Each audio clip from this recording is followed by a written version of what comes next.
mencermati perkembangan saat ini, bagaimana kita melihat pelemahan IHSG saat ini dalam beberapa hari, kita melihatnya sebenarnya masih sejalan dengan tren pelemahan bursa secara regional. Tadi kami juga melihat di atas, banyak juga bursa-bursa lain yang juga turunnya juga malah lebih dalam ya. Dan juga kalaupun ada yang naik itu naik tipis pada hari ini. Dan ini seiring dengan dinamika geopolitik yang terjadi saat ini, tensi geopolitik dengan adanya perang di Timur Tengah dan juga ekspektasi kebijakan moneter secara global yang kita prediksi masih akan terus hawkish ya. Dan juga ini juga sentimen dari domestik pasca keputusan rebalancing dari MSCI yang teman-teman kemarin juga perhatikan, yang dilakukan MSCI di 12 Mei di waktu Amerika, yaitu 13 Mei waktu sini, dan juga kemudian juga terus terjadi ketika kemarin dibuka kembali bursa setelah libur beberapa hari. Namun kalau kita lihat bahwa pelemahannya itu masih moderat, yaitu di 1,98% pada hari pertama pengumuman MSCI, dan juga kemarin di 1,85 di 18 Mei setelah libur panjang. Dinamika ini menunjukkan penyesuaian yang lebih berbasis fundamental. Jadi selalu seperti kami sampaikan, kami menyampaikan bahwa ini adalah konsekuensi logis dari berbagai transformasi di pasar modal yang kita lakukan. Jadi kita melihat pergerakan indeks kita sudah lebih secara fundamental, dan juga sekarang IHSG pergerakannya juga relatif sejalan dengan indeks MSCI, acuan MSCI, maupun subindeks utama seperti LQ45 dan juga IDX30 dan juga IDX80. Ini mencerminkan price discovery yang lebih fundamental tadi seperti saya sampaikan, di mana pergerakan saham lebih ditopang oleh aspek fundamental dibandingkan oleh sentimen semata. Ya, jadi ini sangat, menurut kami juga sangat baik perbaikan-perbaikan yang dilakukan. Dan juga kami bisa sampaikan, ini ada berita bagusnya juga bahwa di tengah berita rebalancing MSCI, saya bisa sharing kepada teman-teman bahwa nilai aset, nilai aktiva bersih NAB reksadana kita di tahun ini justru meningkat sebesar 49,71 triliun, yaitu dari net subscription dari investor retail kita. Jadi meningkat sekitar 6,39%, sehingga total AUM kita adalah 718,44 triliun rupiah. Juga berita baiknya adalah bahwa walaupun ada dinamika seperti saat ini, kita melihat bahwa perspektif investor ya ini juga meningkat ya dalam hal confidence untuk masuk ke market, ditandai dengan peningkatan 7 juta investor retail baru di pasar modal kita, sehingga dari year to date penambahannya sudah 7 juta investor baru di pasar modal Indonesia. Jadi ini juga melihat bahwa reformasi ini diarahkan untuk memastikan bahwa pasar keuangan Indonesia tidak hanya berkembang dari sisi ukuran ya market size, tetapi juga kita kedepankan dari aspek fundamentalnya, integritas, kemudian keterbukaan dan lain-lain. Indeks harga saham gabungan di sepanjang perdagangan Senin 18 Mei 2026 ditutup terkoreksi 1,85% setelah sebelumnya IHSG bahkan sempat anjlok hingga 4% lebih pada sesi perdagangan pertama Senin 18 Mei 2026.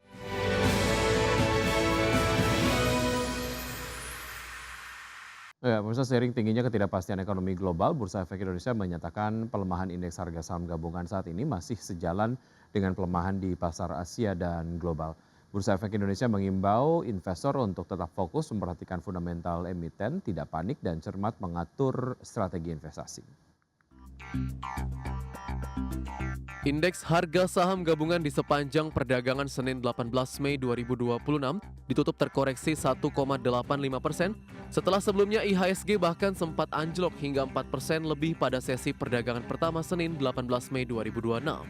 Penjabat sementara Direktur Utama Bursa Efek Indonesia Jeffrey Hendrick menyatakan pelemahan IHSG saat ini masih sejalan dengan pelemahan di pasar Asia dan global lainnya. Hal tersebut dikarenakan masih tingginya ketidakpastian situasi ekonomi global.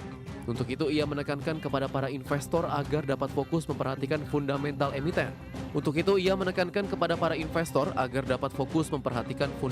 emiten. Tidak panik dan mengatur dengan cermat strategi investasi sesuai dengan profil risiko masing-masing.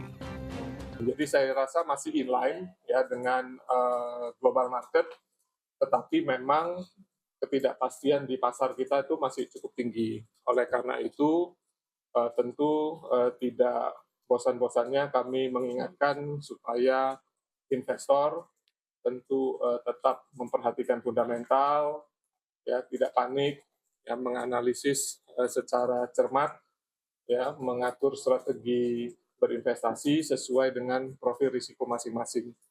Karena kondisi pasar ya sangat dinamis, ya ketidakpastiannya masih cukup tinggi. Sebelumnya pada perdagangan awal pekan, indeks harga saham gabungan konsisten bergerak di zona pelemahan seiring tekanan yang datang dari hasil review penyedia indeks global FTSE Russell yang menyusul langkah MSCI dalam memperbarui tinjauan atas pasar modal Indonesia. Usai pengumuman FTSE, saham-saham berkapitalisasi besar tak luput dari aksi jual yang tercatat menjadi pemberat utama bagi indeks harga saham gabungan hingga akhir perdagangan Senin 18 Mei 2026. Jakarta, Riken Wardi, IDX Channel. Pemirsa, FTSE Russell kembali menjadi perhatian pelaku pasar setelah mengumumkan pembaruan perlakuan indeks terhadap pasar modal Indonesia. Dalam evaluasi terbaru, FTSE Russell menyoroti 4 aspek utama yang mencakup pengungkapan data pemegang saham dengan konsentrasi tinggi, data pemegang saham di atas 1%, laporan klasifikasi investor, serta pemenuhan free float minimum sebesar 15%. FTSE Russell kembali menjadi perhatian pelaku pasar setelah mengumumkan pembaruan perlakuan indeks terhadap pasar modal Indonesia. Keputusan tersebut muncul usai evaluasi bersama Bursa Efek Indonesia, Otoritas Jasa Keuangan, dan Kustodian Sentral Efek Indonesia terkait transparansi kepemilikan saham serta ketentuan free float. Respon pasar langsung terlihat pada perdagangan Senin 18 Mei 2026. Sejumlah saham berkapitalisasi besar mengalami tekanan seiring penyesuaian indeks global oleh FTSE Russell dan MSCI, terutama pada saham dengan kategori High Shareholding Concentration. Dalam evaluasi terbarunya, FTSE Russell menyoroti 4 aspek utama di pasar modal Indonesia. Fokus tersebut mencakup pengungkapan data pemegang saham dengan konsentrasi tinggi atau High Shareholding Concentration, data pemegang saham di atas 1%, laporan klasifikasi investor, serta pemenuhan free float minimum sebesar 15%. FTSE Russell juga mengonfirmasi sejumlah perlakuan baru pada tinjauan indeks Juni 2026. Beberapa di antaranya meliputi pembaruan Industry Classification Benchmark, penyesuaian free float kuartalan tanpa buffer standar, hingga perubahan klasifikasi kapitalisasi saham akibat aksi korporasi seperti spin-off. Sebelum FTSE, MSCI telah lebih dahulu mengumumkan hasil tinjauan indeks Mei 2026 untuk MSCI Equity Index. Dalam pengumuman terbaru tersebut, sebanyak 6 saham Indonesia dikeluarkan dari MSCI Global Standard Index. Berdasarkan pengumuman MSCI, seluruh perubahan indeks akan berlaku efektif pada penutupan perdagangan 29 Mei 2026 dan mulai diterapkan pada 1 Juni 2026. Dalam MSCI Global Standard Index Review kali ini, tidak ada saham Indonesia yang masuk sebagai tambahan konstituen baru. Sebaliknya, MSCI menghapus 6 saham Indonesia dari indeks global tersebut. Keenam saham yang dikeluarkan dari MSCI Global Standard Index yakni AMNN, Brand, TPIA, DSSA, Cuan, dan AMRT. Di sisi lain, saham AMRT masuk ke dalam MSCI Small Cap Index setelah sebelumnya keluar dari MSCI Global Standard Index. Selain itu, MSCI juga menghapus 13 saham Indonesia dari MSCI Small Cap Index. Saham-saham tersebut meliputi ANTM, AALI, BANK, BSDE, DSNG, SIDO, MIDI, dan MIKA. Kemudian MSCI juga mencoret MSIN, TKIM, APIC, SSMS, dan TAPG dari MSCI Small Cap Index. Secara global, MSCI menyebut terdapat 49 saham yang ditambahkan dan 101 saham yang dihapus dari MSCI Index dalam review Mei 2026. MSCI juga menyampaikan tinjauan indeks berikutnya akan diumumkan pada 12 Agustus 2026 dan berlaku efektif mulai 1 September 2026. Berbagai sumber IDX Channel. Harga minyak melonjak sekitar 3% dan berakhir di level tertinggi dalam 2 pekan pada perdagangan di hari Senin. Kekhawatiran pasar terhadap gangguan pasokan energi akibat perang Iran mengalahkan sentimen dari laporan bahwa Amerika bersedia melonggarkan sanksi terhadap ekspor minyak mentah Teheran selama proses negosiasi berlangsung.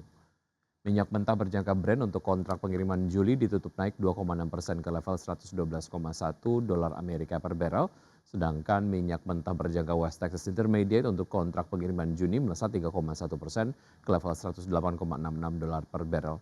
Penutupan tersebut menjadi yang tertinggi bagi Brent sejak 4 Mei dan tertinggi bagi WTI sejak 7 April. Setelah pasar ditutup, kenaikan harga minyak mulai berkurang setelah Presiden Amerika Serikat Donald Trump menyatakan akan menunda serangan terhadap Iran yang sebelumnya dijadwalkan berlangsung pada Selasa. Pekan lalu kedua kontrak minyak acuan melesat lebih dari 7% setelah harapan tercapainya kesepakatan damai memudar.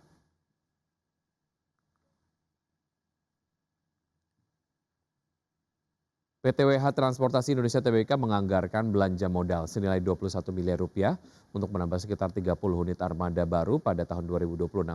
Pada lini bus pariwisata, perseroan berencana menambah armada baru yang difokuskan untuk kebutuhan berbasis proyek atau kontrak jangka panjang. PTWH Transportasi Indonesia Tbk menganggarkan belanja modal senilai 21 miliar rupiah untuk menambah sekitar 30 unit armada baru pada 2026. Direktur Utama PTWH Transportasi Indonesia Tbk, Andrianto Putra Tirtawisata mengatakan, pada lini bus pariwisata perseroan berencana menambah armada baru yang difokuskan untuk kebutuhan berbasis proyek atau kontrak jangka panjang. Langkah ini sejalan dengan upaya penetrasi ke sektor minyak dan gas, korporasi hingga institusi pendidikan. Sementara itu pada bisnis angkutan antar kota, perseroan mulai melakukan uji coba penggunaan kendaraan listrik atau electric vehicle.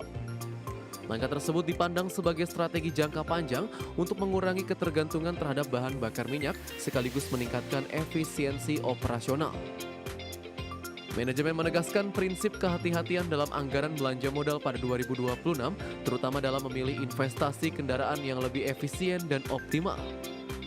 Manajemen tak menampik bisnis transportasi darat masih menghadapi tekanan biaya operasional dan tantangan daya beli masyarakat.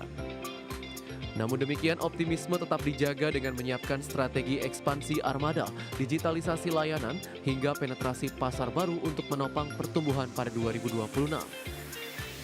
Berbagai sumber IDX Channel.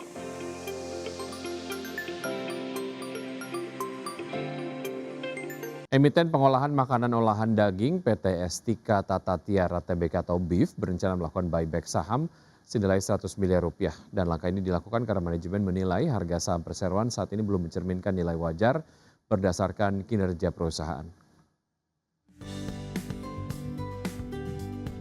PT Estetika Tata Tiara Tbk atau dengan kode saham BIF akan melaksanakan pembelian kembali saham atau buyback pada periode 19 Mei 2026 hingga 18 Mei 2027. Perseroan menyiapkan dana sebesar 100 miliar rupiah di luar biaya perantara perdagangan efek dan biaya lainnya yang berkaitan. Manajemen BIF menegaskan seluruh dana untuk buyback berasal dari kas internal perseroan dan bukan dari hasil penawaran umum maupun pinjaman. Dalam aksi ini, BIF berencana membeli kembali sekitar 4,1% atau setara 333 juta saham dengan harga maksimal Rp300 per saham. Manajemen menyebut pembelian kembali saham dilakukan karena harga saham BIF saat ini dinilai belum mencerminkan nilai wajar berdasarkan kinerja perseroan. Saham hasil buyback nantinya akan disimpan sebagai saham treasury dan dapat dialihkan kembali sesuai ketentuan OJK yang berlaku. Berbagai sumber untuk IDX Channel. Emiten pertambangan dan pengolahan bauksit PT Cita Mineral Investindo Tbk mengumumkan pembagian dividen tunai sebesar Rp1,39 triliun untuk tahun buku 2025 atau setara dengan Rp351 per saham. Keputusan tersebut menjadi salah satu hasil utama dalam rapat umum pemegang saham tahunan yang digelar pada 12 Mei 2026. Adapun total dividen diambil dari sebagian laba bersih tahun buku 2025 yang mencapai Rp2,39 triliun. Sedangkan sisa laba bersih sebesar Rp1 triliun akan dibukukan sebagai laba ditahan untuk memperkuat struktur permodalan perseroan. Dalam RUPST, Perseroan juga menyetujui perubahan susunan pengurus untuk periode jabatan hingga 2031 dan Perseroan menerima pengakhiran masa jabatan Lim Gunawan Haryanto sebagai komisaris utama dan Ferry Kadi sebagai direktur. RUPST kemudian menunjuk A. Ibrahim Saleh sebagai komisaris utama Perseroan.